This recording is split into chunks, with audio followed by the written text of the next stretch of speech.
Every major war in modern history has an ending. Most have a winner. The Korean War has neither. 3 years of combat consumed 5 million lives, drew the armies of a dozen nations onto a peninsula the size of Minnesota, brought humanity closer to nuclear war than almost any moment of the Cold War, and then stopped, not with a peace, but with a pause. The guns fell silent in July of 1953 along a line that looked almost identical to the one the war had started with. 70 years later, that pause is still all there is. No treaty, no resolution, no end. Why did the most powerful military in the world fight to a draw against an army that had existed for less than 2 years? And how did that unanswered question calcify into the nuclear standoff, keeping the world on edge today?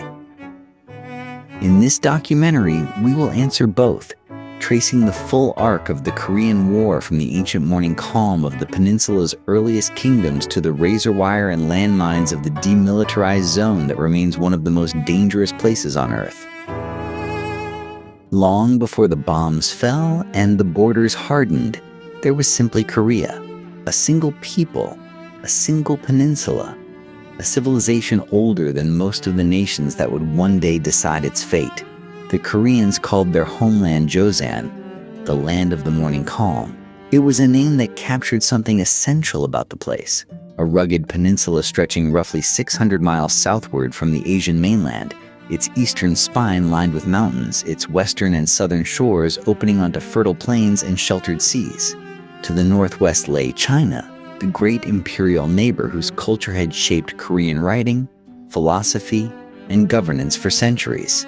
To the northeast, the vast and restless Russian Empire crept slowly toward the Pacific, and just across a narrow strait to the southeast, close enough to see on a clear day, lay the islands of Japan. Geography is destiny. Few civilizations have ever felt that truth more deeply than Korea. The Joseon Dynasty, founded in 1392 by the military general Yi Seong-gae, would rule this peninsula for more than 500 years, one of the longest continuous dynastic reigns in human history. Under Joseon, Korean identity crystallized into something remarkably cohesive. A single language, a Confucian social order that prized scholarship, family loyalty, and reverence for ancestors. A bureaucratic class of educated officials known as the Yangban, who administered a kingdom whose borders barely changed across half a millennium. When Korean scholars in the 15th century developed Hangul, one of the world's most elegant and systematic writing systems, they gave their people a cultural tool uniquely their own, distinct from the Chinese characters used by the court. This was not merely a political dynasty. It was the forging of a nation. But the calm of the morning rarely lasts. Throughout the 16th and 17th centuries, Joseon endured devastating invasions from Japan and then from Manchuria. Each time, the dynasty survived. Each time, the Korean people rebuilt. And perhaps in surviving together, they grew more Korean still. More certain of who they were, more attached to the soil and the history beneath their feet.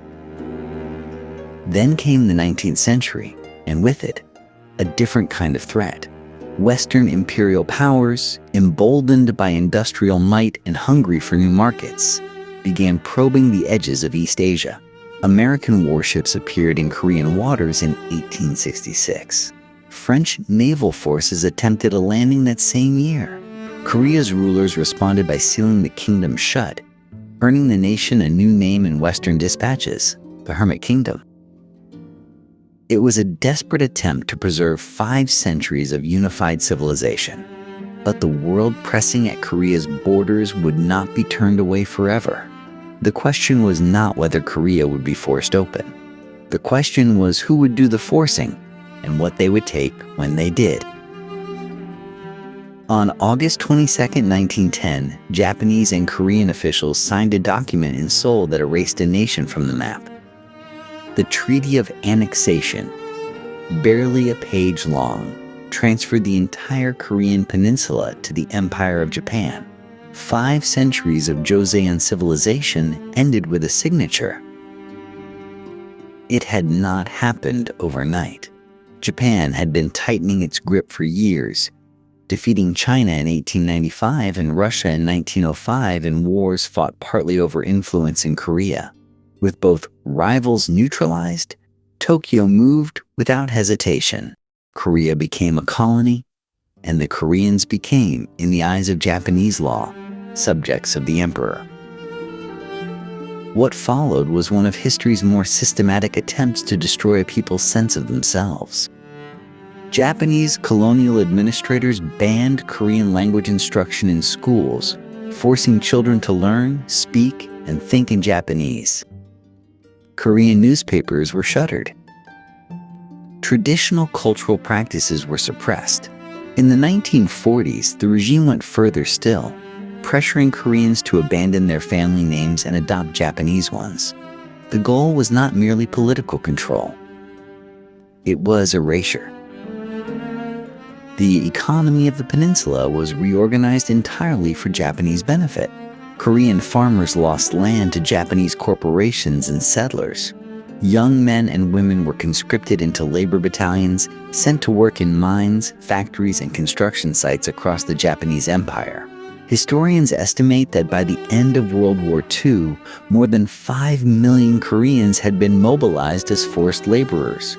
Tens of thousands of Korean women were coerced into sexual slavery for the Japanese military, a crime whose legacy still poisons relations between the two countries today. But Korea did not simply submit. On March 1st, 1919, a remarkable thing happened. Across the peninsula, in cities and farming villages alike, ordinary Koreans poured into the streets reading aloud a declaration of independence. The protests were peaceful. The Japanese response was not.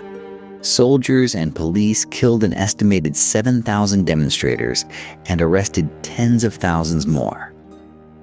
The March 1st movement failed to win independence, but it permanently marked Korean resistance as something that would not be broken. Exile governments formed in Shanghai and elsewhere, keeping the idea of Korean sovereignty alive beyond Japan's reach. And in the mountains of Manchuria, a young man named Kim Il-sung joined the Chinese Communist guerrilla forces fighting Japanese troops in the 1930s. He was barely 20 years old. The experience would shape everything about him, giving him a military identity, an ideological foundation, and a legend he would spend the rest of his life carefully cultivating. By 1945, Korea had endured 35 years of colonial rule. An entire generation had grown up under Japanese authority, yet had never stopped thinking of themselves as Korean. The identity Japan tried to extinguish had only hardened. When Japan finally surrendered in August 1945, Korea was free at last. But freedom, it turned out, was only the beginning of the trouble. The news arrived in Korean cities like a thunderclap. On August 15, 1945, Emperor Hirohito's voice crackled over radio sets across Asia, announcing Japan's surrender. In Seoul, in Busan, in small farming villages across the peninsula, Koreans wept, embraced strangers, and poured into streets that had been policed for decades by foreign soldiers. After 35 years, the nightmare was over. But in Washington, 2 exhausted men were about to make a decision that would shape the next 70 years. It was late on the night of August 10, 1945, and the surrender had not yet been formally announced. American planners faced an urgent problem. Soviet forces had entered the Pacific War just days earlier, and they were already moving, fast and unopposed, down through Manchuria toward the Korean peninsula. American troops, by contrast, were hundreds of miles away. If something wasn't done immediately, the Soviets might occupy all of Korea before a single American soldier set foot on its soil. 2 Army colonels, Dean Rusk and Charles Bonesteel, were handed a National Geographic map of Korea and told to find a line. They had roughly 30 minutes. Neither man was a Korea expert. Neither spoke Korean. Working quickly by lamplight, they looked for a boundary that would keep the capital city of Seoul within the American zone. Their eyes settled on the 38th parallel, a horizontal line running clean across the peninsula at roughly its midpoint. It was a neat, visible mark on a map. It corresponded to nothing on the ground, no mountain range, no river, no ancient cultural division. It was, as Rusk himself later admitted, almost entirely arbitrary. Washington sent the proposal to Moscow expecting pushback. Stalin accepted it without complaint. By late August, Soviet forces were rolling south into the northern half of the peninsula. By September 8th, American troops had landed at Inchon and occupied the south. Two armies of liberation had arrived on Korean shores, and Koreans were not sure which word to emphasize. The contrast between the two zones was immediate. In the north, Soviet commanders worked swiftly to identify and elevate Korean communists with anti-Japanese credentials. Kim Il-sung, the young guerrilla fighter who had spent years in Manchuria, arrived back in Korea aboard a Soviet ship and found himself positioned as a favored candidate for leadership. In the south, American commanders initially dissolved the Korean People's Republic, a self-governing body that Koreans had organized themselves in the brief window between Japan's surrender and the American arrival. The message, however unintended, was clear.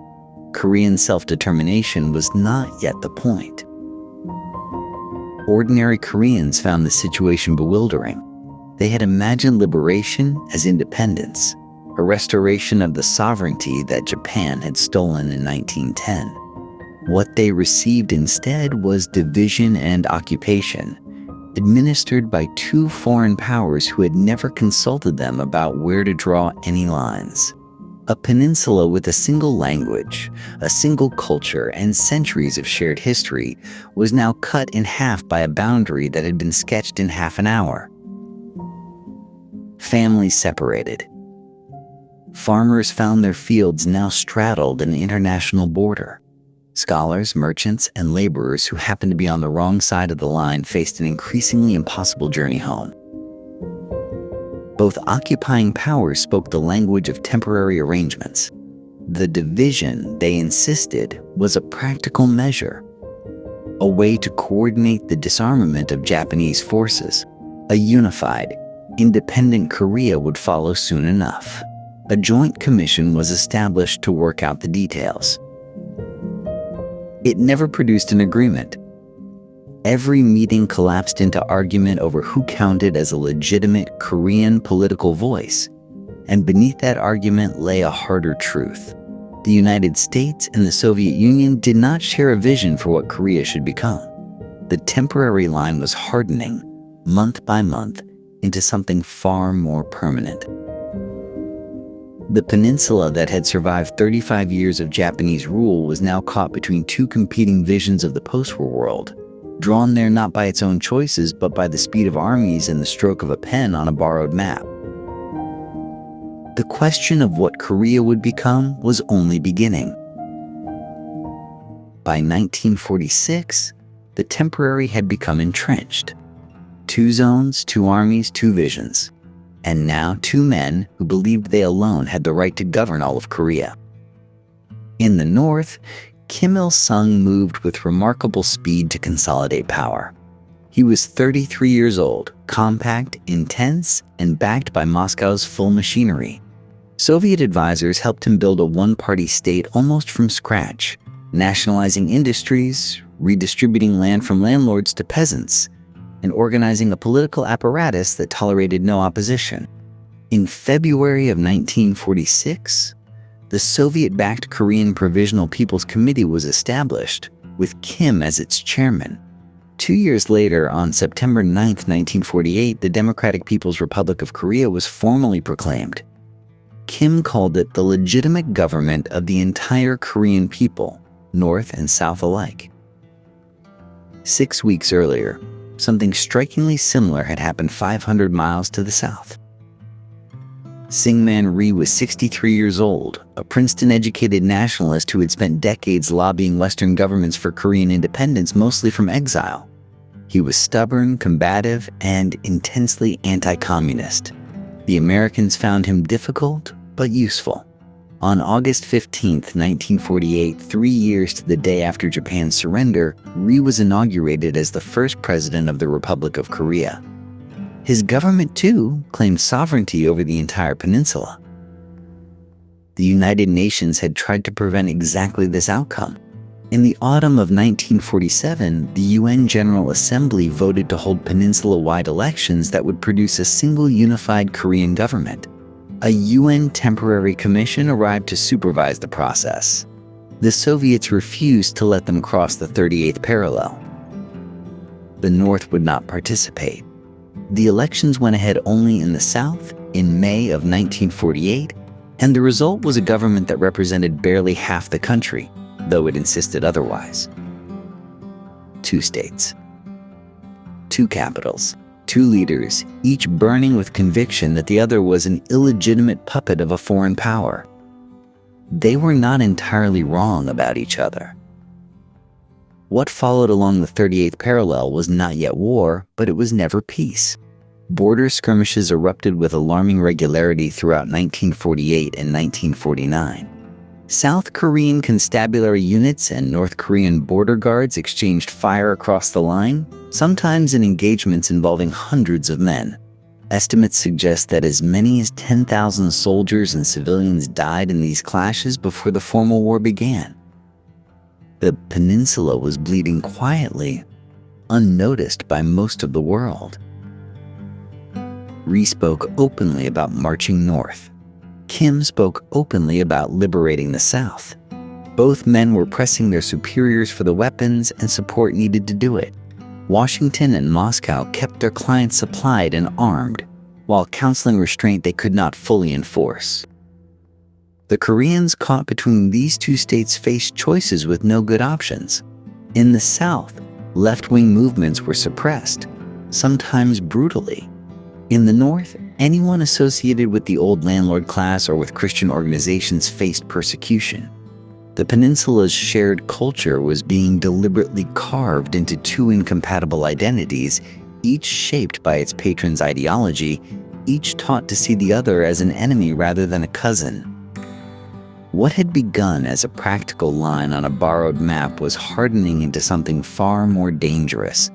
A contested border between 2 hostile states, each claiming the whole, each arming for a moment the world had not yet seen coming.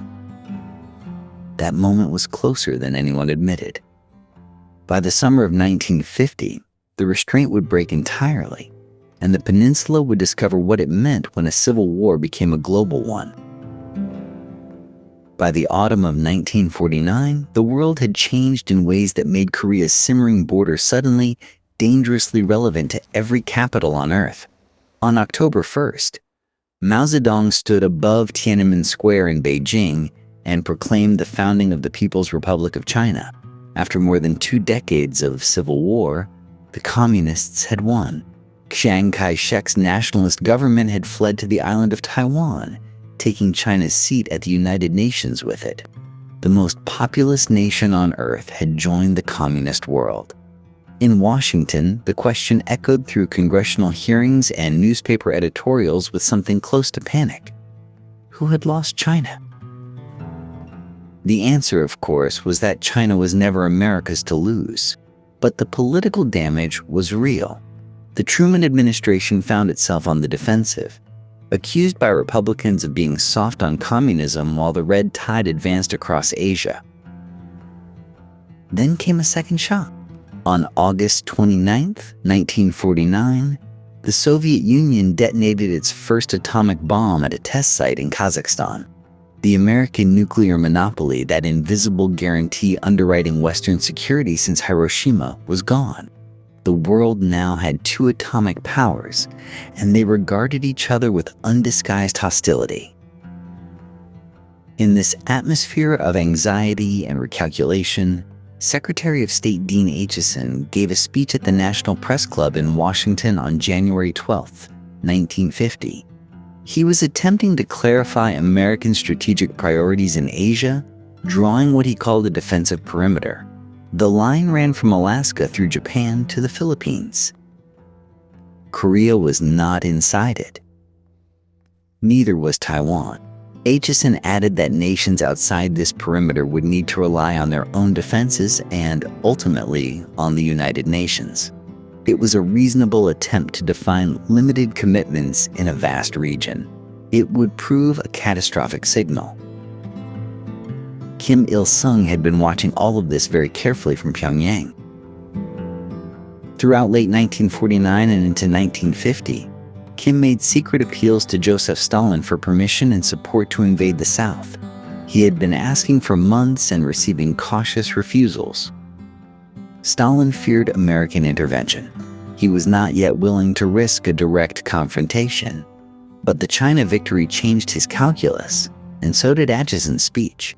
If the Americans had publicly excluded Korea from their defense commitments, perhaps they would not fight after all. In April of 1950, Kim traveled to Moscow for direct meetings with Stalin. The Soviet leader gave his conditional approval. The invasion could proceed, but only if Mao agreed to provide support if the Americans did intervene.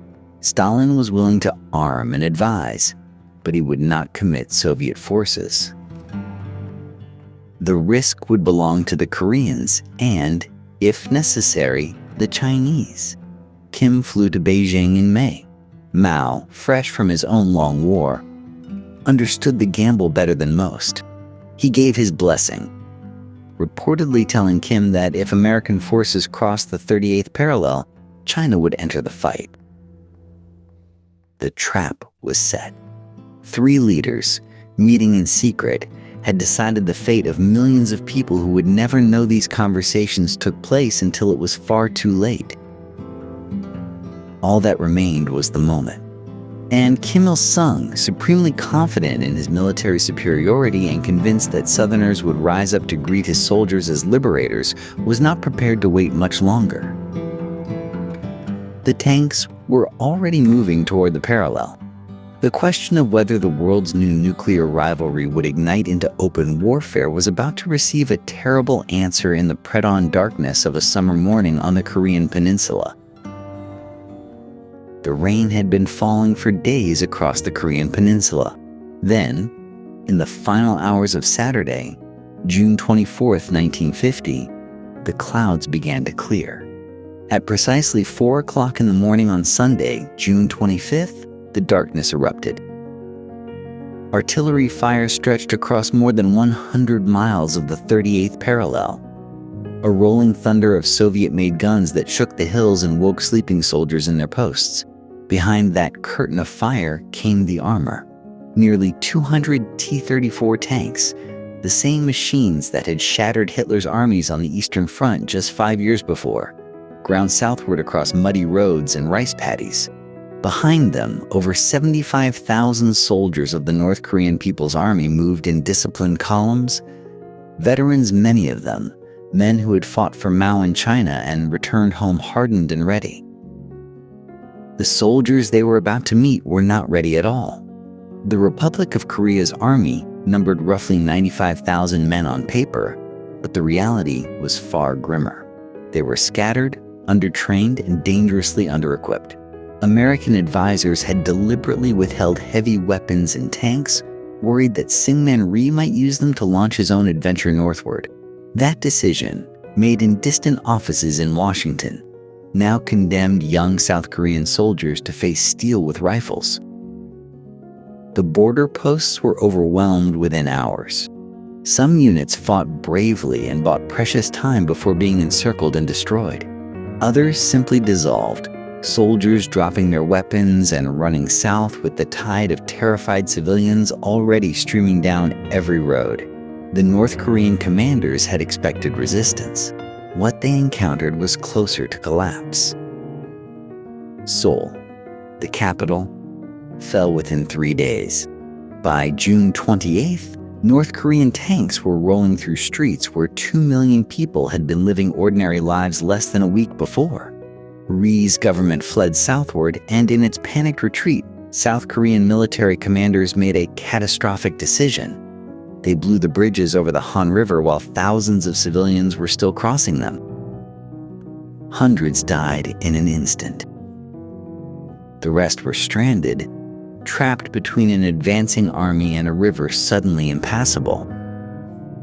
The roads south became rivers of humanity. Families carried what they could on their backs, on ox carts, on bicycles.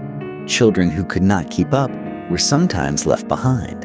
The images of that displacement, the blank faces and bundled possessions, would become among the defining photographs of the entire 20th century. In Washington, the news arrived on a Saturday evening.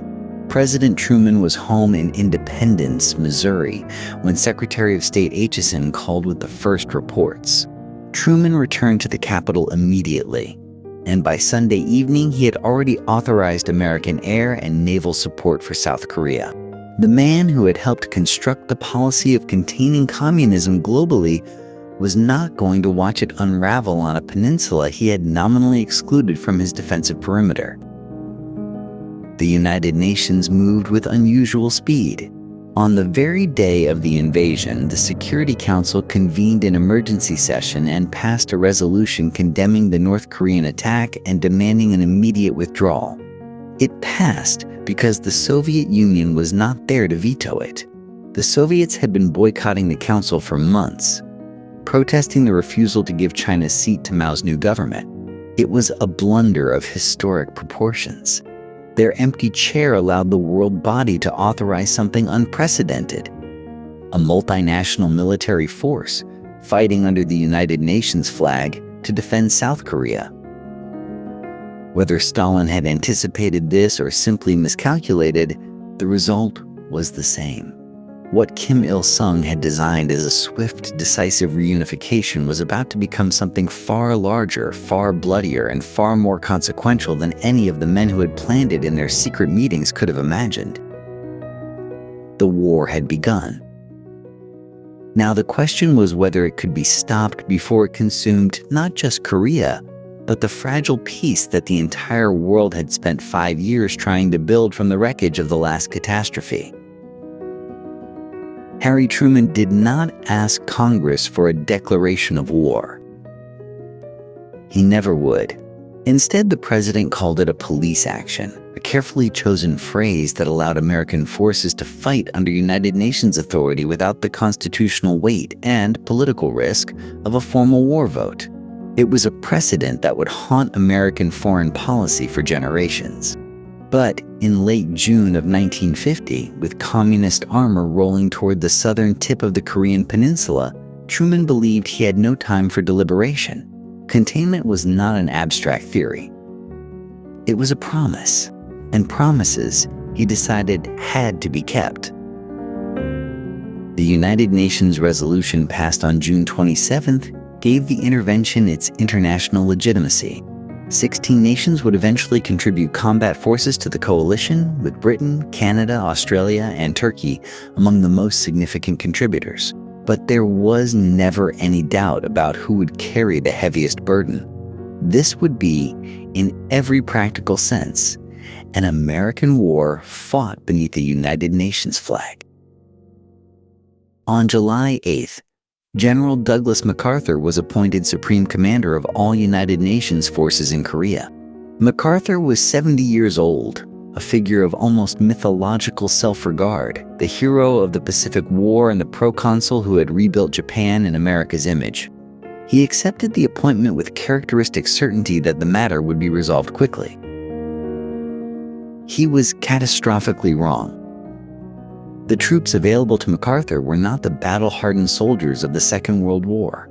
They were occupation forces stationed in Japan in comfort, softened by years of peacetime routine.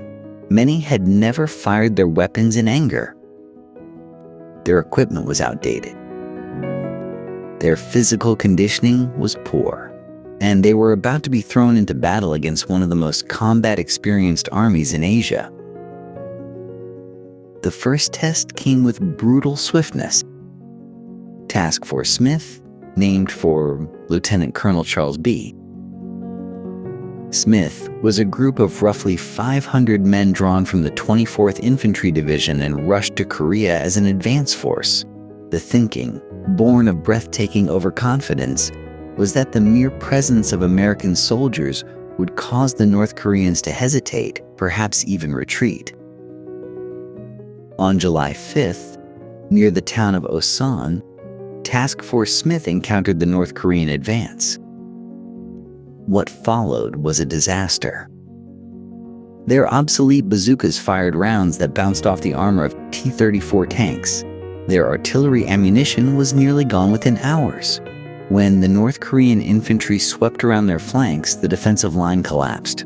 Smith's men retreated under fire, leaving behind their dead, their wounded, and most of their equipment.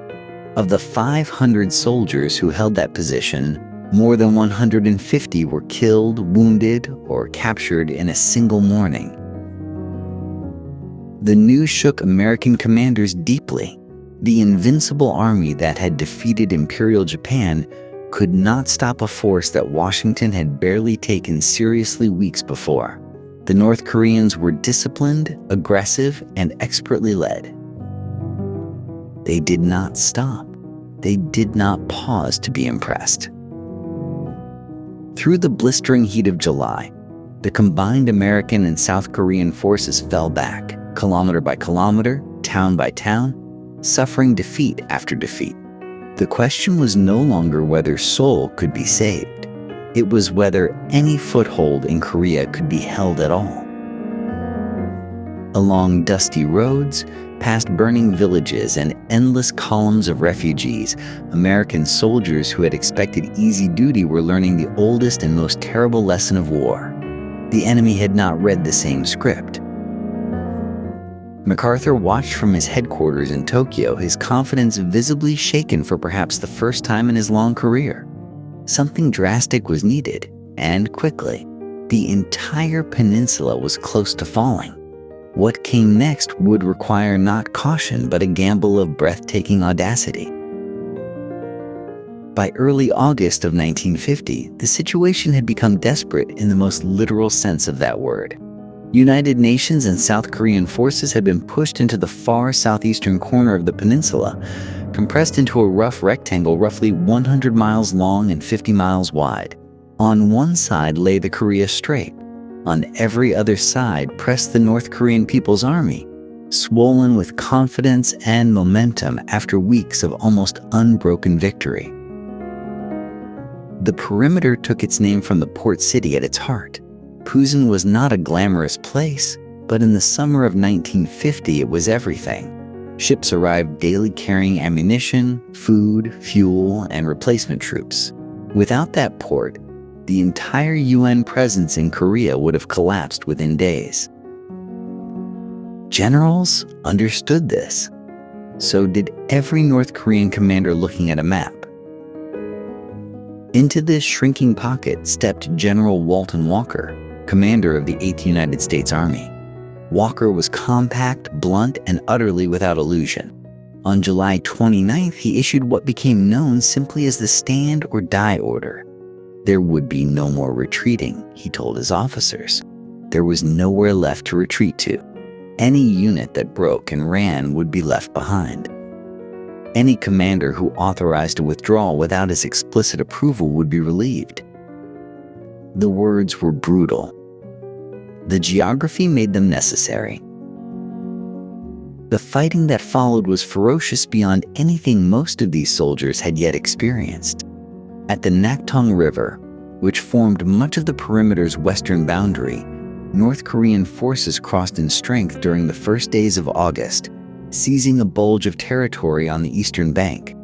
The battles that erupted there, repeated again and again across 6 grinding weeks as the North Koreans crossed, were repelled, crossed again, carried an almost mechanical brutality.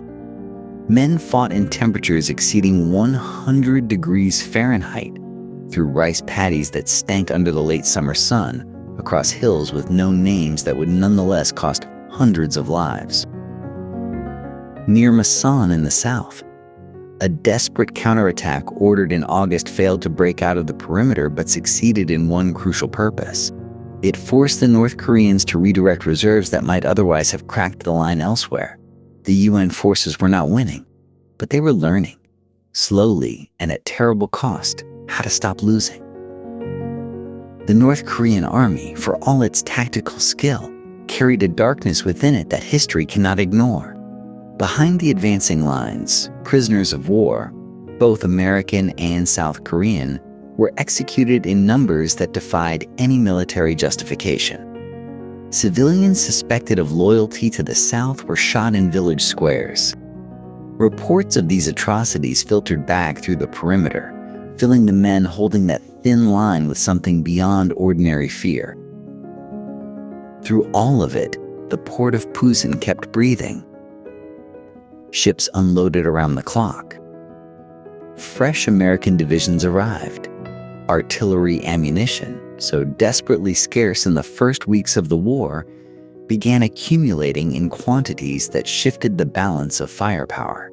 The North Korean army, meanwhile, was stretching its supply lines across the entire length of a peninsula, fighting hard every day, absorbing casualties it could not easily replace. By mid-September, something had quietly changed. The perimeter held. The North Korean offensive, which had seemed unstoppable in June, had bled itself against a defense that refused, finally, to break. Walker's exhausted men had bought something precious with their suffering. They had bought time. And in Tokyo, Douglas MacArthur had spent every day of that time preparing to use it. The general who had watched the peninsula nearly slip away was preparing a stroke so audacious that his own commanders in Washington thought he had lost his mind entirely. What does a commander do when every expert in the room tells him his plan is impossible?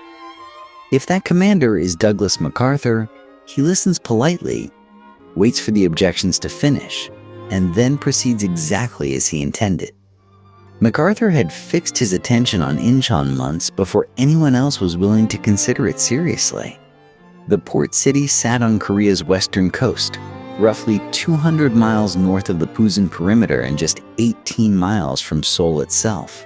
A landing there would slice directly across every supply line feeding the North Korean army in the south. It would be, if it worked, the knife at the throat of an entire military campaign. The problem was Inchon's harbor, which seemed almost designed to defeat an amphibious assault. The tidal range there was among the most extreme on Earth, swinging 32 feet between high and low water. At low tide, the harbor transformed into miles of gray mud flats, impassable for landing craft, impassable for men, impassable for anything except failure. The channels leading to the landing beaches were narrow, winding, and overlooked by a fortified island called Wolmi-do that would need to be taken before the main assault could even begin. There were no real beaches, only seawalls that men would have to scale under fire with ladders. The windows of acceptable tide conditions lasted barely a few hours. Miss them, and an entire invasion force would sit stranded in the mud. The Joint Chiefs of Staff presented these objections in precise, organized fashion. Navy and Marine planners calculated the odds of success at 5,000 to 1. MacArthur heard them out in a room in Tokyo on August 23rd and then delivered a performance his subordinates would remember for the rest of their lives. He spoke for 45 minutes without notes. He acknowledged every risk. Then he argued that the very impossibility of Inchon was its greatest advantage. The North Koreans, he said, would never expect an attack at a place that defied all military logic. Surprise would substitute for favorable terrain. Audacity would accomplish what caution never could. The Joint Chiefs approved the operation. On September 15, 1950, in the gray pre-dawn hours, the guns opened up on Wolmi-do. Within hours, United States Marines had taken the island at a cost of 17 wounded and not a single man killed. The tide receded. The harbor turned to mud, and then the tide came back in. That evening, as the light failed, the main assault waves hit the seawalls.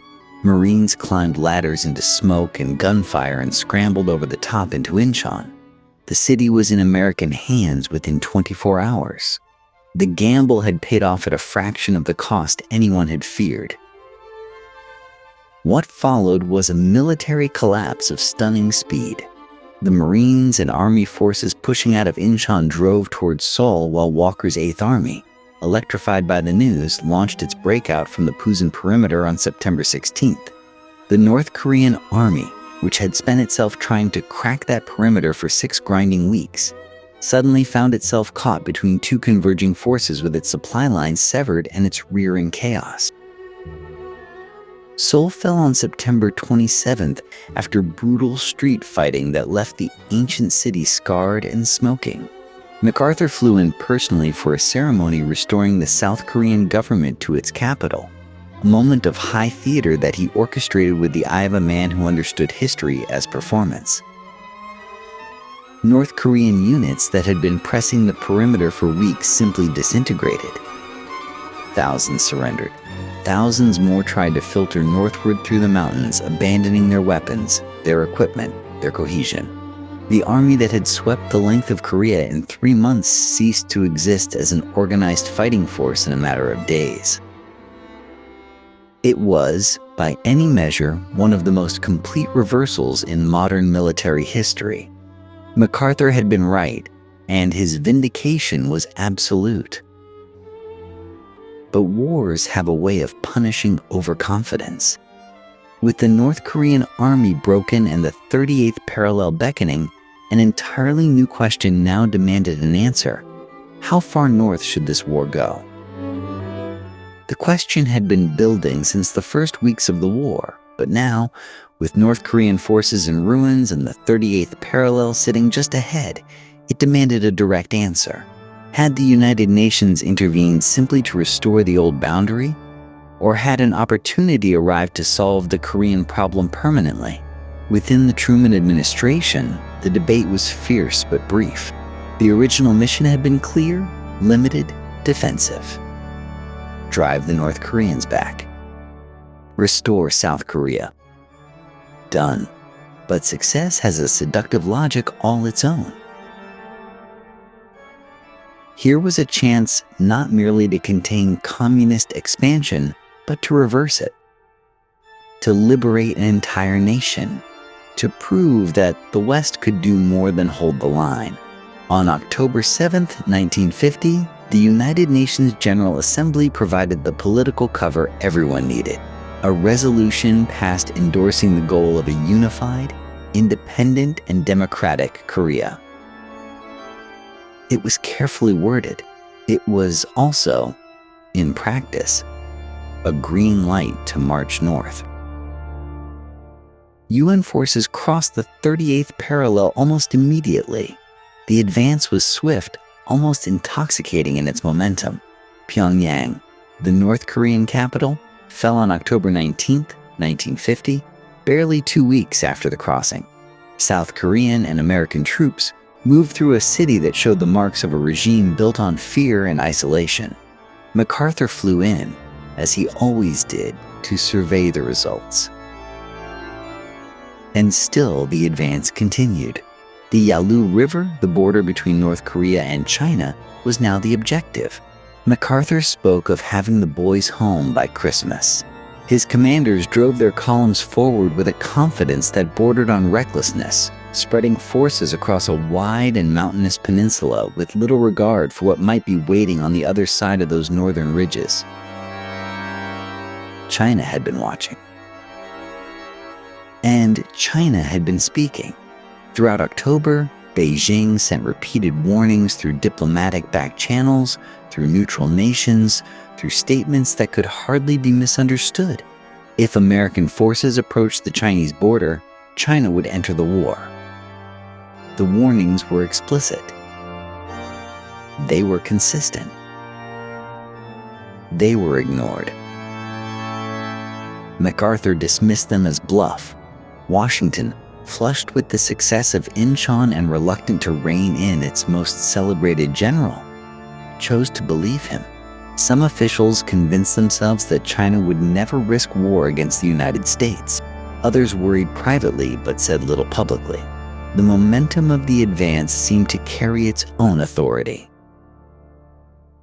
What makes this moment so striking, looking back across the decades, is how many people chose not to see what was directly in front of them. Chinese forces had already begun crossing the Yalu River in secret, moving only at night, hiding in the forests and ravines of the Korean mountains during daylight. By late October, more than 300,000 Chinese soldiers were already on Korean soil. A handful of early engagements offered unmistakable evidence of their presence. MacArthur's headquarters explained them away. The army driving toward the Yalu was walking into a trap assembled on a scale it had not imagined possible, set by an adversary it had refused to take seriously. The warning signs had been there. The diplomatic signals had been clear. The geography alone should have counseled caution, because an army at the end of long supply lines, spread thin across frozen mountains in late autumn, is an army that has made itself vulnerable. MacArthur had turned vulnerability into triumph once before, at Inchon, through audacity and surprise. But this time, the audacity belonged to someone else. And the surprise was coming. On October 15, 1950, Harry Truman boarded a presidential aircraft and flew nearly 7,000 miles across the Pacific. It was the longest journey of his presidency, and he made it because he needed to look Douglas MacArthur in the eye. The two men had never met. That fact alone said something about the nature of their relationship and about MacArthur's singular sense of his own authority. The general had been conducting the war with a degree of independence that made Washington increasingly uneasy. Truman had questions. He wanted answers that could only come face to face. Wake Island was chosen as neutral ground, a tiny coral atoll in the middle of the Pacific, roughly equidistant between the two men's positions. MacArthur arrived first and greeted the president with a handshake but not a salute. Observers noted the slight. MacArthur noted nothing at all. The meeting lasted barely 90 minutes. Truman's most pressing concern was China. The warnings from Beijing had been reaching Washington for weeks, and the president wanted to hear directly from his commander what risk those warnings represented. MacArthur's answer was swift and supremely confident. The chances of Chinese intervention, he told the president, were very slim. If China attempted to push forces into Korea, they would be slaughtered. American air power would destroy any army that tried to cross the Yalu in the open. It was a performance of breathtaking certainty from a man who had not visited the front lines in weeks. Truman, who had his own doubts, chose in that moment to accept the reassurance. The boys would be home by Christmas. MacArthur said it plainly, and the president flew home without having fundamentally challenged the man delivering that promise. Less than 2 weeks later, the promise began to unravel. On the 25th of October, South Korean units advancing near the town of Unsan ran into soldiers who were not North Korean. Their uniforms were different. Their tactics were different. Prisoners, when taken, spoke Mandarin. The first direct contact with Chinese forces had occurred, and the evidence was unmistakable to anyone willing to read it. MacArthur's headquarters was not willing. The engagements were described as isolated incidents involving a limited number of Chinese volunteers, men who had perhaps crossed into Korea unofficially. The advance continued. The assessments were adjusted to fit the desired conclusion rather than the emerging facts.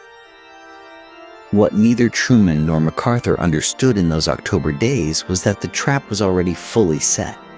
The Chinese forces concealed in the Korean mountains were not a warning or a probe. They were an army, patient and invisible, waiting for the moment to strike. The Wake Island meeting had been Truman's best opportunity to impose the restraint that might have avoided catastrophe. He had flown 7,000 miles and come away with a general's confident promises. Within weeks, those promises would shatter against the frozen hills of North Korea, and the war would become something neither man had planned for.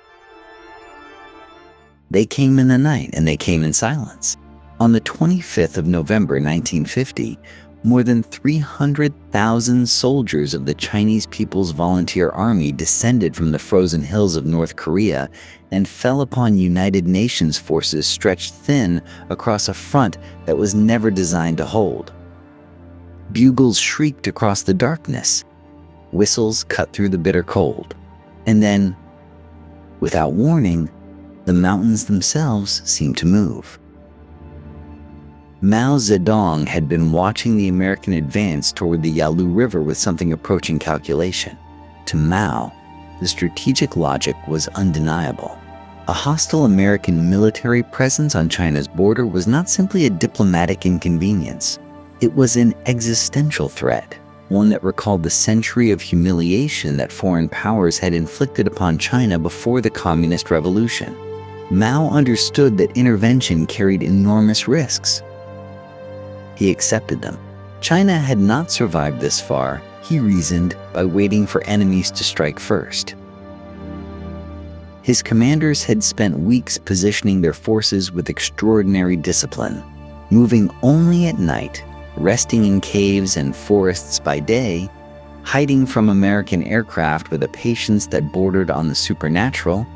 An entire army had vanished into the Korean landscape without being detected. MacArthur's intelligence officers had looked directly at those mountains and seen nothing. The trap was set perfectly.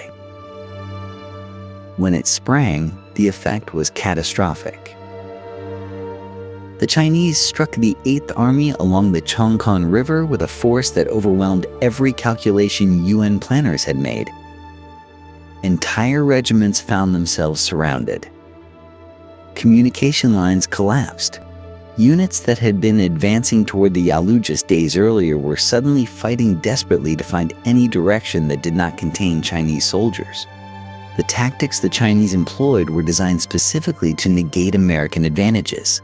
They attacked at night, when air power was blind.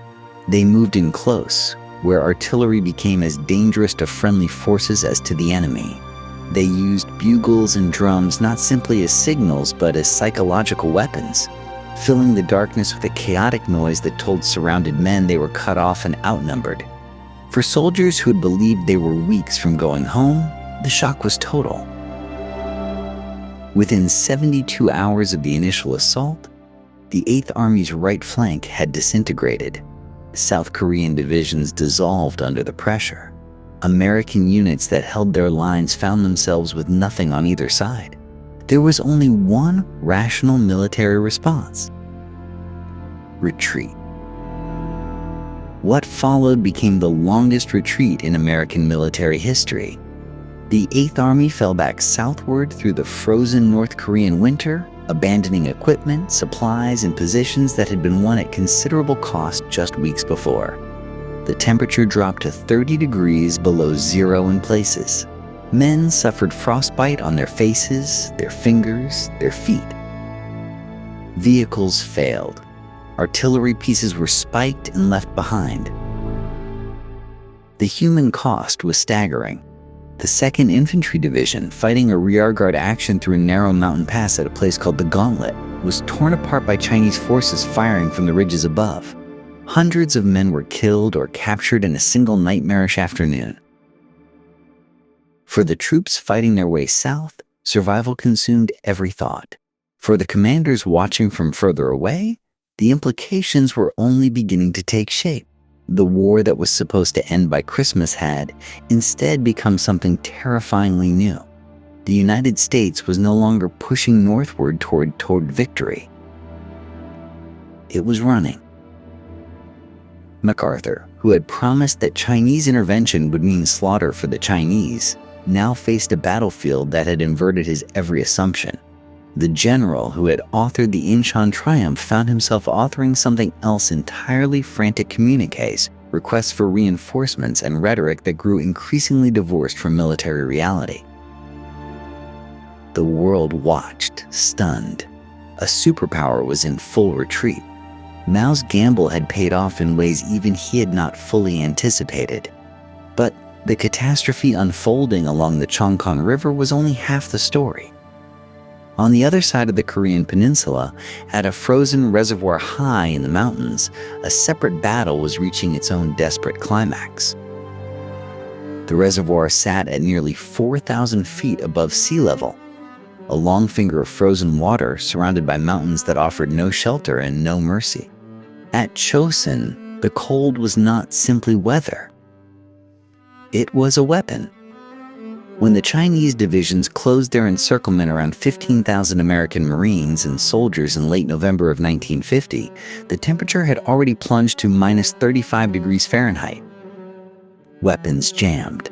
Morphine syringes froze solid before a medic could use them. Men who stopped moving for too long simply did not start again. The frostbite casualties would eventually rival the battle wounds. Fingers blackened. Feet swelled inside boots until the boots had to be cut away. A man could lose his trigger finger without ever seeing the enemy. The Chinese force surrounding the reservoir numbered roughly 10 divisions, somewhere close to 120,000 soldiers. The math seemed to write its own conclusion. And yet, the Marines at Chosin did something that military historians would study for generations. They refused to accept the conclusion the math had written. Major General Oliver Prince Smith had already demonstrated a stubborn caution during the advance north, an instinct that his superiors found frustrating but that now looked like prophecy. When reporters reached him during the fighting withdrawal and suggested that his forces were retreating, Smith offered a correction that would become one of the most quoted lines of the entire war. They were not retreating, he said. They were attacking in a different direction. It was not mere bravado. Smith had ordered supply dumps prepared along the route south, had insisted on keeping the main supply road marginally functional, and had refused to disperse his forces in ways that would have made them impossible to extract.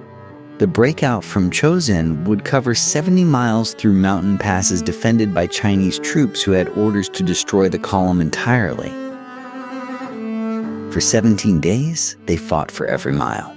The Marines took the high ground on either side of the road before the column moved, cleared the Chinese off the ridges, and then moved again. At the Funchalen Pass, engineers rebuilt a critical bridge using sections airlifted by cargo plane, a feat of improvisation that still astonishes military engineers today. Artillery, armor, the wounded, the dead. Nothing was abandoned if it could be carried. On the 11th of December, the lead elements of the Chosin force reached the port city of Hungnam on the coast.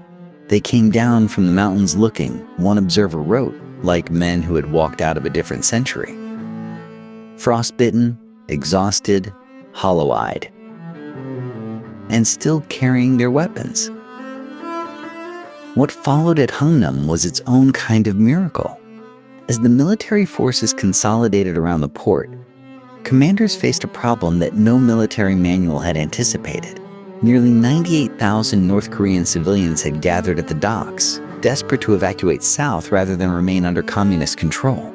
In a decision that mixed military logistics with raw human compassion, the evacuation included them. Every available vessel was loaded beyond capacity. A cargo ship called the Meredith Victory, designed to carry fewer than 60 passengers, took on nearly 14,000 refugees in a single sailing. Not one person was lost. The fires behind them were visible for miles as demolition teams destroyed everything that could not be carried.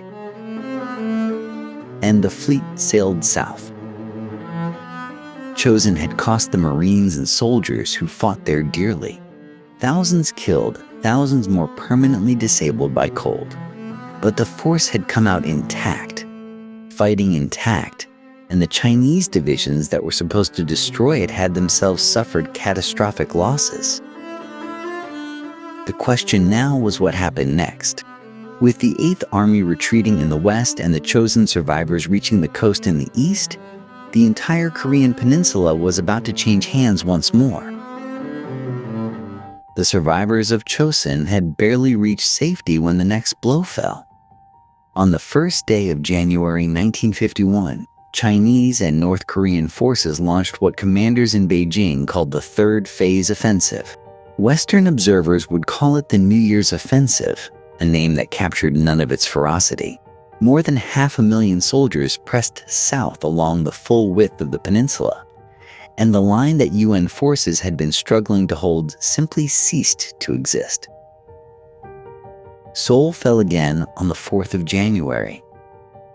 It was the second time in 6 months that the South Korean capital had changed hands, and for the city's civilian population, the arithmetic of suffering had become almost incomprehensible. The South Korean government had already fled, moving south to Pusan. Those civilians who could move went with them, clogging roads in bitter winter cold, carrying whatever they could lift. Those who could not move waited. Nearly 2.5 million people had called Seoul home before the war began. By the time Chinese troops entered the city, it was largely a ghost of itself, its streets emptied by fear and experience.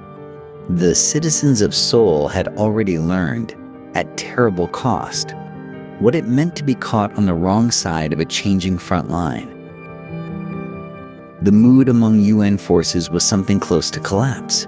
Soldiers who had been promised they would be home by Christmas were now retreating through a Korean January, fighting a war that seemed to have no bottom. The questions spreading through the ranks were the kind that armies are not supposed to ask. What were they fighting for? Could this war actually be won? Was there any point at which the Chinese simply ran out of men? Into this crisis stepped a single officer whose impact on the next phase of the war cannot be overstated. General Matthew Bunker Ridgway had taken command of the 8th Army on the 26th of December, following the death of General Walton Walker in a road accident. Ridgway was 55 years old, a decorated veteran of the Second World War's airborne campaigns, and a man with an almost physical intolerance for defeatism. He wore 2 grenades on his shoulder harness, a habit that became his trademark and a kind of message to the men he led. He had come to fight. What Ridgway found when he arrived alarmed him. Units were falling back without orders. Officers were riding in vehicles while their men walked. The army had lost its confidence and, in some places, its discipline. He moved immediately, visiting every division commander, walking among ordinary soldiers, demanding answers about their positions and their plans. His diagnosis was blunt. The army had forgotten its purpose. It had stopped asking what it could do to the enemy and started asking only how far it needed to run. Ridgway reversed this in the most direct way available to a commander. He ordered the army to stop moving backward and start finding out what was in front of it. He called these operations meat grinder tactics to his staff, a brutally honest description of the logic. The Chinese had numbers. The UN had firepower. Ridgway intended to use that firepower until the cost of the Chinese advance became too high to sustain. It was not elegant strategy. It was arithmetic applied to survival. Within weeks, the tone of the 8th Army began to change. Patrols went forward instead of backward. Soldiers who had been retreating for months were being asked to find the enemy and engage him, and finding that they could. Seoul would change hands yet again before the war found its terrible equilibrium. But the transformation Ridgway sparked in those bitter January weeks was the first sign that the pendulum, finally, was beginning to slow. The operations Ridgway launched in February of 1951 had names that sounded almost clinical against the brutality of what they actually involved. Operation Killer began on the 20th of February. Operation Ripper followed on the 7th of March. The names were chosen deliberately. Ridgway had no patience for the kind of optimistic nomenclature that implied swift, decisive victory. These were operations designed to do exactly what their names suggested, to kill Chinese and North Korean soldiers in such numbers that the momentum of the winter offensive could not be sustained. The strategy was simple to describe and grinding to execute. UN air power and artillery would pummel Chinese positions before any infantry advance. Then ground forces would move forward, not racing toward distant objectives, but methodically clearing terrain and consolidating gains. When Chinese forces counterattacked, as they invariably did, they would move into prepared fields of fire and be destroyed. Then the process would begin again. For the soldiers on the ground, this meant weeks of fighting through the Korean hills in conditions that tested the limits of endurance. The winter of 1951 was brutal even by Korean standards. Men moved through frozen terrain where the ground itself resisted every step. Supply lines stretched across mountains that seemed designed to defeat logistics. And the enemy was everywhere and nowhere, masters of camouflage and night movement, capable of appearing in force with almost no warning. But the arithmetic Ridgway had calculated was proving correct. The Chinese had advanced deep into South Korea on momentum, on numbers, and on the shock of their initial intervention. They had outrun their own supply lines. Their soldiers were hungry and cold, and they had no answer for the weight of firepower that the UN could bring to bear on any fixed position they tried to hold. By early March, the pressure was telling. Chinese forces began pulling back from Seoul, not en route but in the careful withdrawal of an army that recognized an untenable position. On the 14th of March 1951, UN forces entered Seoul for the third time. The South Korean capital changed hands for the fourth time in less than a year. What they found was not a city, but a skeleton.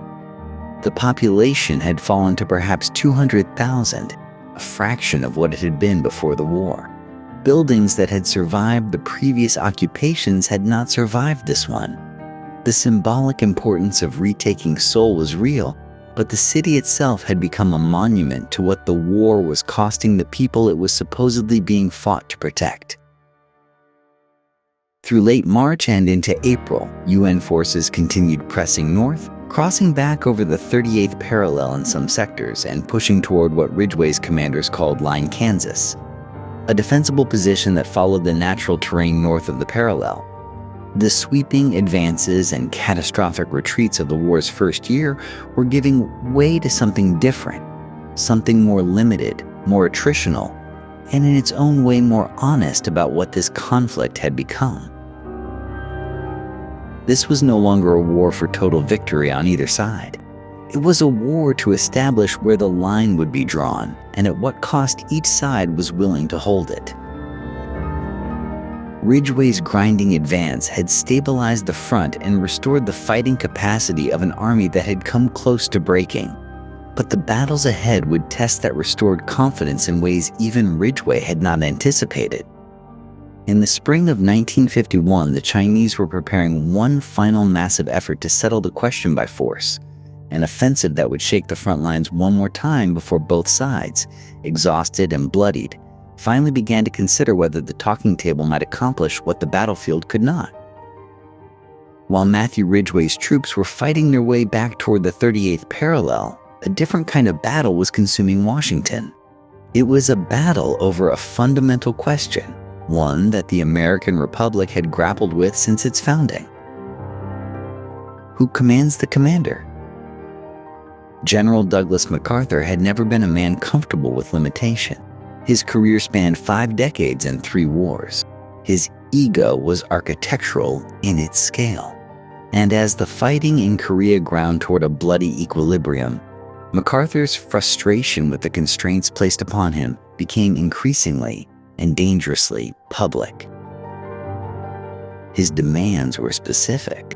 He wanted to bomb Chinese supply bases in Manchuria. He wanted the nationalist Chinese forces of Chiang Kai-shek unleashed against the Chinese mainland. He hinted openly at the use of nuclear weapons. Washington, terrified of igniting a broader war with China or drawing the Soviet Union directly into the conflict, refused at every turn. Truman's strategy was containment. MacArthur's was confrontation. The general did not keep his disagreements private.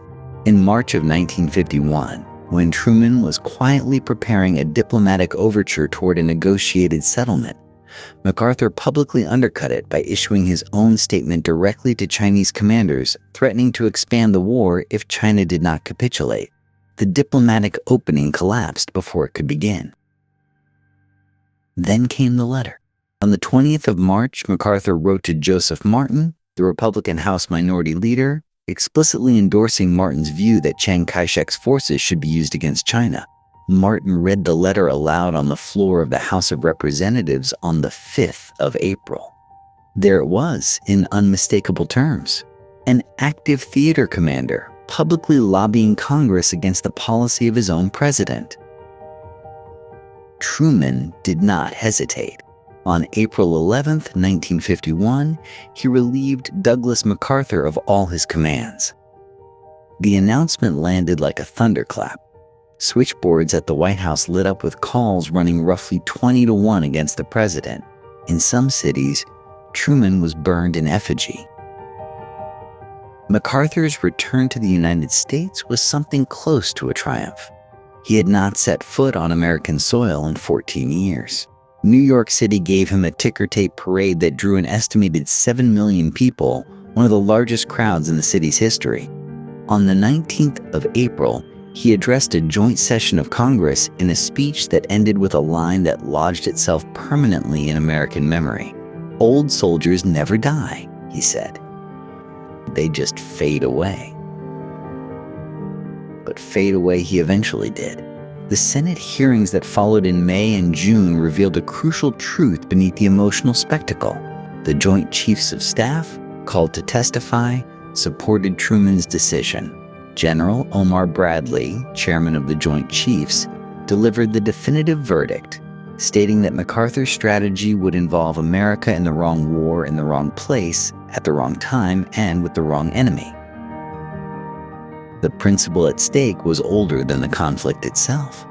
In the American system, the military serves the civilian authority, not when it agrees with that authority. Always. MacArthur had challenged that principle openly, and Truman, at enormous political cost to himself, had defended it. The firing of MacArthur resolved the constitutional question clearly, but it left the military question in Korea exactly where it had been. The front lines were stabilizing. The casualties continued, and somewhere in the calculus of exhausted armies and grinding stalemate, both sides were beginning to understand that the battlefield might not deliver the answer either had been fighting for. The next question was whether either side was ready to sit down and admit it. By the summer of 1951, both sides had quietly acknowledged what the battlefield had made plain. Neither could win the war outright. Peace talks opened at Kaesong in July, then moved to the village of Panmunjom in October. Diplomats sat across tables and argued. And while they argued, the soldiers kept dying. The front had congealed along what commanders called the main line of resistance, a jagged scar running roughly along the 38th parallel. This was no longer a war of sweeping advances and dramatic retreats. It had become something grimly familiar to anyone who had studied the Western Front of the First World War. Trenches, bunkers, barbed wire, artillery barrages that could last for days. Two armies dug into hillsides, killing each other for ridgelines that had no names until the blood that was spilled on them gave them names that would not soon be forgotten. Bloody Ridge was first. Through August and September of 1951, American and South Korean forces fought to take a series of hills northeast of Yongu. The name was not a military designation. It was what the correspondents called it after they saw what it cost. The hills changed hands multiple times. Each assault was met by withering fire from entrenched North Korean defenders. By the time United Nations forces finally secured the ridge in mid-September, they had suffered roughly 3,000 casualties. The North Koreans lost an estimated 15,000 men. Then came Heartbreak Ridge, just a few kilometers away. and it was worse. What planners initially expected to take a week stretched into 37 days of some of the most savage fighting of the entire war. From September through mid-October of 1951, men climbed the same muddy slopes again and again under fire, took positions, were driven off, and climbed again. The ridge itself became a kind of obscene machine for producing casualties. When it was finally secured, the cost had been staggering. Across both engagements, South Korean forces bore a disproportionate share of the burden, suffering losses that received far less attention than those of their American counterparts, a disparity that quietly shaped South Korean memory of the war for generations. The Chinese had not been passive. In the spring of 1951, before the talks began, they had launched massive offensive operations, throwing hundreds of thousands of soldiers against United Nations lines in April and May. Ridgway's forces absorbed the blows and held.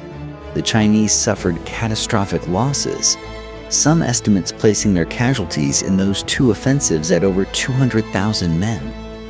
It was after this bloodletting that both sides understood the arithmetic would never change. More offensives would produce more slaughter, and the lines would remain more or less where they were. And so the War of the Hills became the War of the Bunkers. Soldiers lived underground, emerging to raid enemy positions, call in artillery, and patrol through the darkness. The cold descended with particular cruelty. Frostbite joined shrapnel and rifle fire as a daily threat. Men developed a 1,000-yard stare that nurses at field hospitals recognized on sight. At Panmunjom, negotiators argued over prisoner exchange formulas and boundary lines while this grinding machinery continued to run.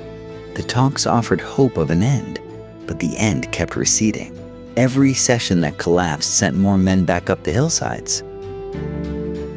The war had entered its most paradoxical phase, a conflict in which the fighting had become nearly purposeless in military terms, yet continued because neither side could agree on how to stop it. The question of what to do with the prisoners of war would soon reveal just how deep that disagreement ran. The negotiations that opened at Kaesong in July of 1951 carried the exhausted hope of both sides. Here, it seemed, was the beginning of the end. Delegations met across plain wooden tables, interpreters leaning in, the air thick with cigarette smoke and suspicion. Within weeks, that hope had curdled into something far more complicated. Kaesong itself was a problem. The city sat in North Korean-controlled territory, which gave the communist delegation an immediate propaganda advantage. Photographs circulated showing United Nations negotiators arriving under white flags, an image the other side was happy to amplify as evidence of surrender. By October of 1951, the talks relocated to a small cluster of buildings at Panmunjom, a crossroads village straddling the front lines that had not existed on any map of consequence before the war made it famous. The propaganda battles at the table proved nearly as fierce as those on the ridgelines. Each side accused the other of bad faith, of using sessions as theater for the watching world rather than genuine negotiation. Delegations sometimes sat in total silence for hours, neither willing to speak first, the seconds ticking past in a contest of pure stubbornness. It was diplomacy stripped of its pretense, two adversaries performing negotiation while calculating advantage. But beneath the theater, one question threatened to derail everything. What would happen to the prisoners of war? More than 130,000 prisoners sat in United Nations camps on Koji Island and elsewhere. Tens of thousands were North Korean or Chinese soldiers. Many, it emerged, did not want to go home. Chinese prisoners had often served with nationalist forces before being pressed into communist ranks. Returning them forcibly to face what awaited them was something United Nations negotiators and General Dwight Eisenhower's incoming administration in Washington found politically and morally untenable. The communist delegation found this position utterly unacceptable. The Geneva Convention had been clear. Prisoners were to be repatriated. Allowing men to refuse return was, in their framing, an ideological attack disguised as humanitarian principle. Every prisoner who chose not to go back was a propaganda defeat. The gap between the two positions seemed absolute. Meanwhile, the communist side introduced another charge into the atmosphere. Beginning in early 1952, North Korean and Chinese officials accused American forces of waging biological warfare, of dropping bombs laden with plague, cholera, and other diseases on civilian and military populations. The accusations generated significant international attention during the Cold War's most paranoid years. Independent verification was impossible, and Western governments denied the claims categorically. Historians examining the evidence decades later have found no credible proof the programs existed, and documents from Soviet archives suggest the charges were a coordinated propaganda operation. But at the time, the accusations poisoned the negotiating air further still. On the hillsides, commanders operated under a grimly cynical arithmetic. Capturing a ridge before a session might strengthen a position at the table. Demonstrating willingness to absorb punishment might signal resolve. Men died not to achieve military objectives in any traditional sense, but to influence arguments happening in a drafty building a few kilometers away. The fighting had become an extension of the negotiation by other means. 2 years passed this way. 2 years of sessions, recesses, accusations, and silences, while the casualty lists grew longer. The prisoner question would not be resolved by logic or law, but by exhaustion and by a sudden change in the political landscape on both sides of the table. What finally broke the deadlock was not a diplomatic breakthrough, but death itself, arriving in Moscow in the early months of 1953. While diplomats argued in drafty rooms at Panmunjom, the Korean peninsula was enduring something far older and far crueler than geopolitics. It was enduring the oldest consequence of war, the suffering of ordinary people caught between armies that had no particular use for them. The numbers are almost too large to hold in the mind. Somewhere between 2 million and 3 million Korean civilians died during the 3 years of conflict. Millions more were displaced, their villages burned, their possessions abandoned on roadside after roadside as the front lines swept north and south and north again. Korea's cities, many of which had survived Japanese occupation, did not survive this war. Pyongyang was bombed so systematically that by 1952, American pilots reported running out of meaningful targets. The city was rubble. The countryside around it was worse. The American air campaign against North Korea was, by any measure, one of the most intensive bombing operations in history. General Curtis LeMay, who had overseen the firebombing of Japanese cities during the Second World War, later estimated that American forces killed perhaps 20% of North Korea's population. Infrastructure was obliterated. Irrigation dams were struck deliberately in 1952, flooding rice paddies and threatening famine. The destruction was so complete that it would shape North Korean psychology and politics for generations, feeding a national mythology of siege that persists to the present day. But the South was not spared the weight of atrocity. In late July and early August of 1950, as American forces scrambled to hold the Pusan Perimeter, soldiers of the United States Army opened fire on refugees sheltering under a bridge at a small village called No-Gun Rai. The refugees had been ordered off roads, suspected of potentially concealing enemy soldiers. Witnesses and survivors later described days of shooting, bodies piling in the stream below. The Army's own investigations, completed decades later, acknowledged that at least 35 civilians died, though Korean survivors put the number far higher. For nearly 50 years, the incident remained buried beneath the war's larger narratives, surfacing only in 1999 when an Associated Press investigation forced a public reckoning. Both sides committed such acts. South Korean police and military executed suspected communist sympathizers in the chaos of the early weeks. sometimes in mass graves that would not be uncovered until well into the 21st century. Then there were the prisoners. On Koje Island, where tens of thousands of North Korean and Chinese captives were held in vast, underfunded compounds, order collapsed in 1952. Prisoners organized, communicated through networks their guards could not penetrate, and seized the commanding American general himself, holding Brigadier General Francis Dodd captive and extracting a statement acknowledging prisoner mistreatment. It was a propaganda catastrophe. What the war left behind beyond the dead was a peninsula of fractured families and buried truths, wounds that no armistice would close. By the spring of 1953, something had shifted. On March 5th of that year, Joseph Stalin died in Moscow, and with him went much of the ideological rigidity that had prolonged the deadlock at Panmunjom. Stalin had shown little urgency about ending the Korean conflict. His successors, scrambling to consolidate power and facing a Soviet economy groaning under military expenditure, saw the war differently. An exit suddenly seemed desirable. The new American president had been watching carefully. Dwight Eisenhower, elected in part on a promise to end the Korean War, was not a man who bluffed easily.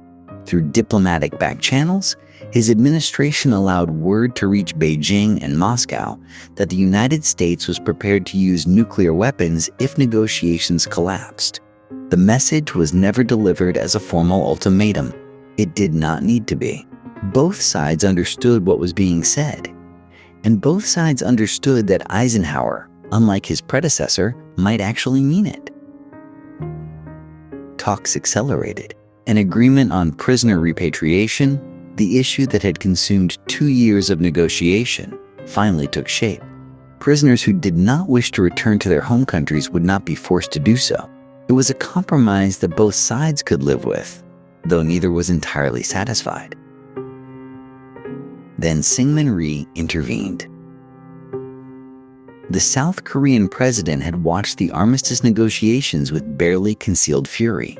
He had not fought and endured for a divided peninsula. He wanted unification, full victory, and he was willing to wreck any agreement to get it. In June of 1953, Rhee ordered South Korean guards to simply open the gates of prisoner-of-war camps under their control.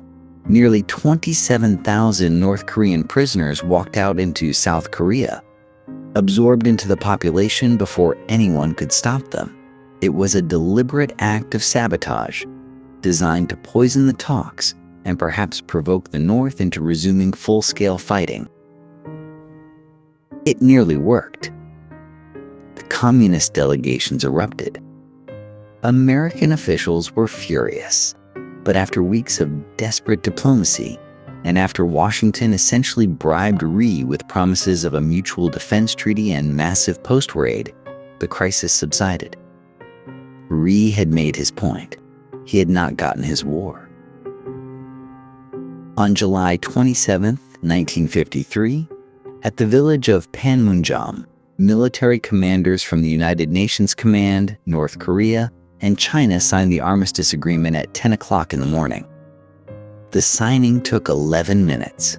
No South Korean representative put pen to paper. No peace treaty followed then or in the decades since. At 10 o'clock that night, the guns fell silent across a peninsula that had been burning for 3 years and 32 days. The accounting, when it was attempted, was staggering. More than 2.5 million soldiers and civilians had died, though estimates vary and the true number may be higher still. 36,000 Americans, 137,000 South Koreans, around 200,000 Chinese. North Korean military dead alone likely exceeded 400,000, and beneath all those figures lay the civilian toll described in the chapter before this one, the uncountable weight of ordinary lives extinguished. What had been decided? A line on a map, running close to where it had begun. Korea remained divided. The Kim dynasty remained in power in the north. The American military presence in the South became permanent. The armistice created not peace but a pause, a suspension of hostility maintained by the constant presence of soldiers, weapons, and mutual suspicion. The Korean War did not end that July morning. It simply stopped making noise. The question that remained, and that would define everything that followed, was what kind of country would emerge from the rubble on each side of that line? What kind of country would emerge from the rubble north of that line? The answer arrived slowly, then all at once, and it was unlike anything the world had seen before. Kim Il-sung had survived the war he started. That survival was itself a kind of victory. In the years following 1953, he moved methodically to eliminate every rival, every general who had gained too much prestige, every politician who might challenge his authority. By the early 1960s, North Korea belonged to him completely, not merely as a state, but as a philosophical project. He called it Joshe, a word roughly translated as self-reliance. In practice, Juche was the ideological scaffolding for absolute isolation. North Korea would depend on no one. It would bow to no foreign power, neither Moscow nor Beijing, and certainly not the capitalist world beyond. The country turned inward with a totality that no other modern state had managed.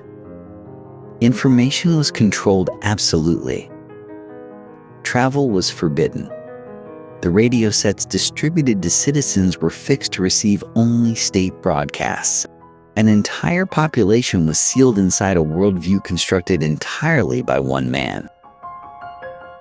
The cult of personality that grew around Kim Il-sung was not merely propaganda. It was theology. His image hung in every home, every classroom, every factory. Entire families could be imprisoned for 3 generations if one member showed disloyalty. The mountains where he had supposedly fought Japanese colonizers became sacred sites. His birth was described in terms that recalled messianic scripture. When Kim Il-sung died in July of 1994, the grief his people displayed was not entirely performed. Many had known nothing else. His son Kim Jong-il inherited a state already beginning to crack under the weight of its own isolation. A famine between 1994 and 1998 killed an estimated 600,000 to 1 million people, though North Korea never acknowledged it. The world offered aid. Pyongyang accepted some of it and continued building weapons. Because the weapon was the point. North Korea had begun pursuing nuclear technology in the 1960s, understanding early that a nuclear arsenal was the only guarantee of survival no outside power could argue with. Decades of secret programs, hidden from inspectors and negotiators, culminated on October 9, 2006, when North Korea detonated its first nuclear device underground. The explosion was felt in Beijing. The world had a new nuclear state. Kim Jong-il died in 2011.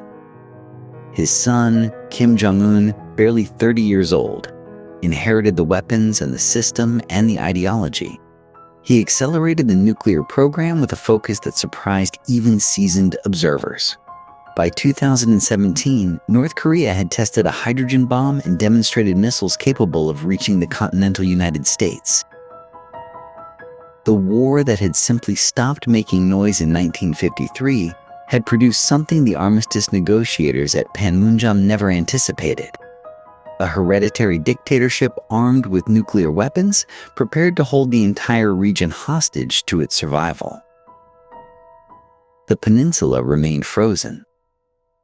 And on the southern side of that line, an entirely different story had unfolded. In 1953, South Korea was one of the poorest countries on Earth. Its cities were rubble. Its countryside was scorched. Its government was a fragile thing run by Syngman Rhee, an autocrat who had survived the war by depending entirely on American bayonets and American dollars. Life expectancy hovered around 50 years. Per capita income was lower than some sub-Saharan African nations. Nobody surveying that landscape of ash and hunger would have predicted what came next. The road to prosperity ran first through dictatorship.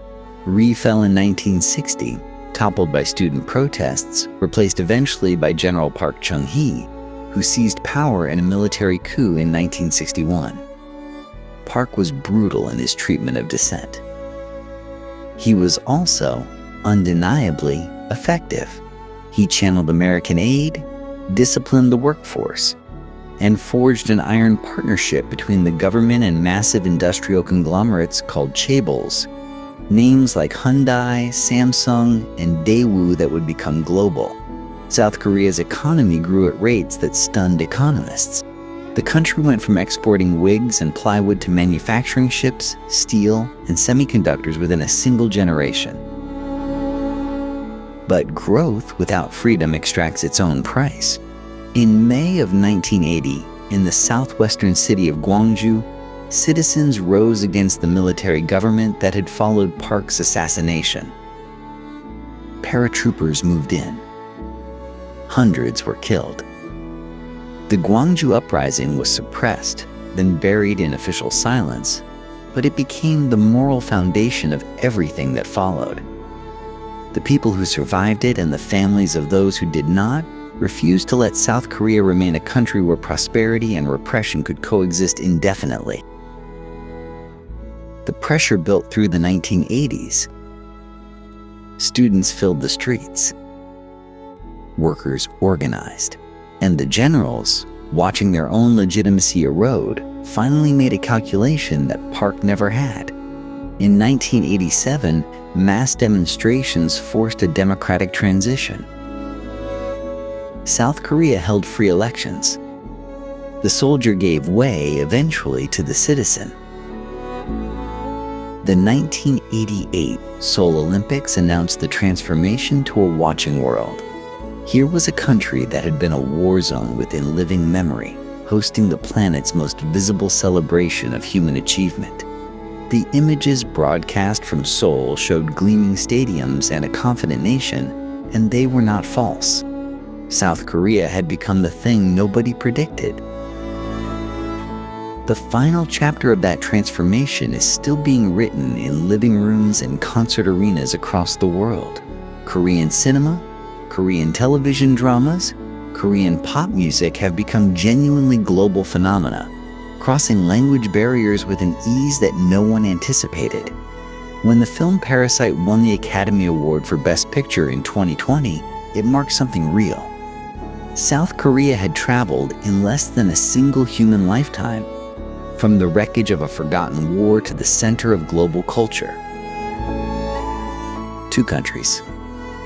1 peninsula, 1 armistice, still unsigned after 7 decades, and a standoff that shows no sign of ending. 160 miles long, 2.5 miles wide. The demilitarized zone, established in July of 1953, is perhaps the cruelest irony in modern military geography. Nothing about it is demilitarized.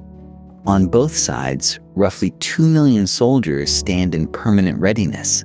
The ground beneath the wire is laced with somewhere between 1 and 2 million landmines, so densely planted that even the armies that laid them have lost track of where they all are. Watchtowers rise every few hundred meters. Sensors monitor movement around the clock. The birds that nest in the buffer zone do so undisturbed, but no human being lives there freely. Beneath the ground, North Korea built another kind of border. Beginning in the 1970s, South Korean engineers discovered a series of invasion tunnels bored through solid granite, large enough to move troops at speed directly towards Seoul. 4 were found in total, though military analysts have long suspected there are more. The tunnels were brazen in their design and chilling in their implication.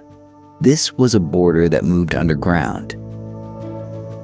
On August 18, 1976, the tension that constantly hummed along the DMZ erupted into blood.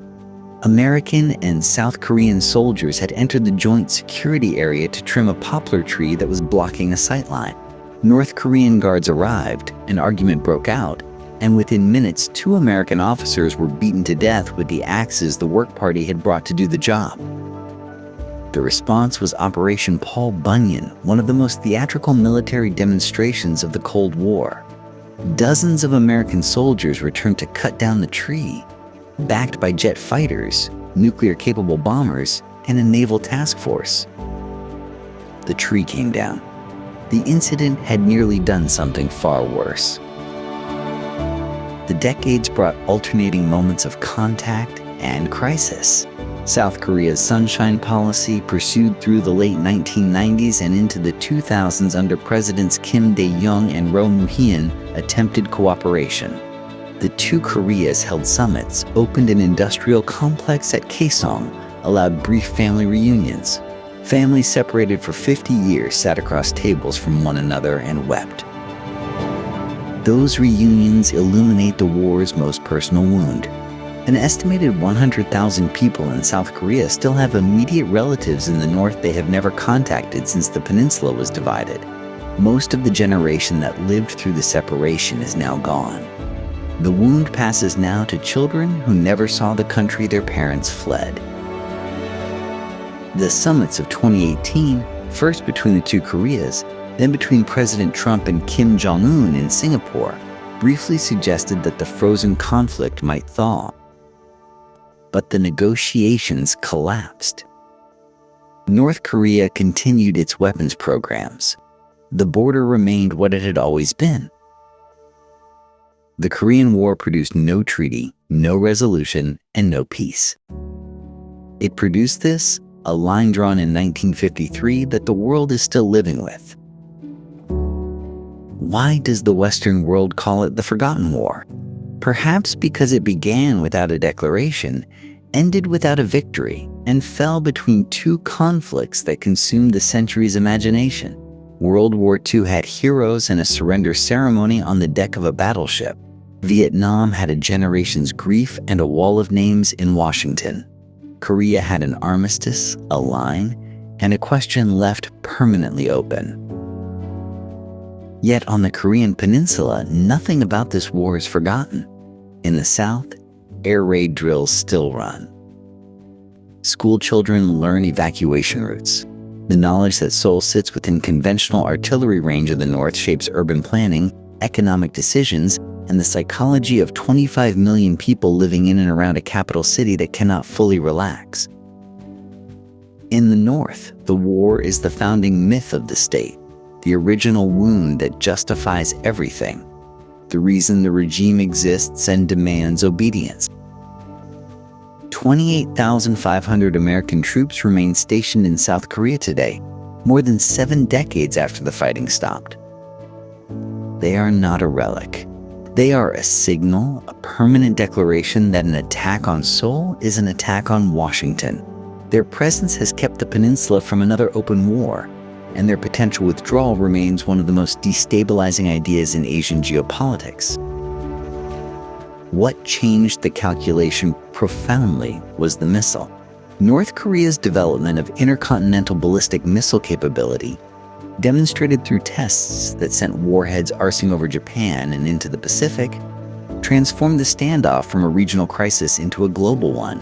Pyongyang now possesses the means to threaten not only Seoul and Tokyo, but potentially Los Angeles. A war that once seemed contained within a small peninsula now carries consequences the whole world would feel. And still, the most unbearable cost remains human. An estimated 10 million Koreans were separated from family members when the peninsula divided. Most have died waiting. The brief reunions that occasionally occurred, elderly parents meeting adult children they had not seen in 50 years, represented only a handful of the millions who never got that chance. The separation is not a footnote. It is a wound that never closed, passed now from the generation that lived it to the children who inherited the absence. So will peace ever come? The armistice of 1953 was meant to be temporary, a pause while a political solution was negotiated. That negotiation never happened. The pause became permanent. Two heavily armed states, one of them nuclear, still face each other across that same line. The Korean War produced something the world had not quite seen before, a conflict with no ending, generating a standoff that grows more dangerous with each passing decade rather than less. Millions of lives bent around a war that technically never stopped. The guns fell mostly silent in July of 1953. The war, in every meaningful sense, goes on. The Korean War's unresolved ceasefire remains humanity's most sobering reminder that some conflicts outlast the soldiers who fought them. Subscribe for more histories that still echo in the present.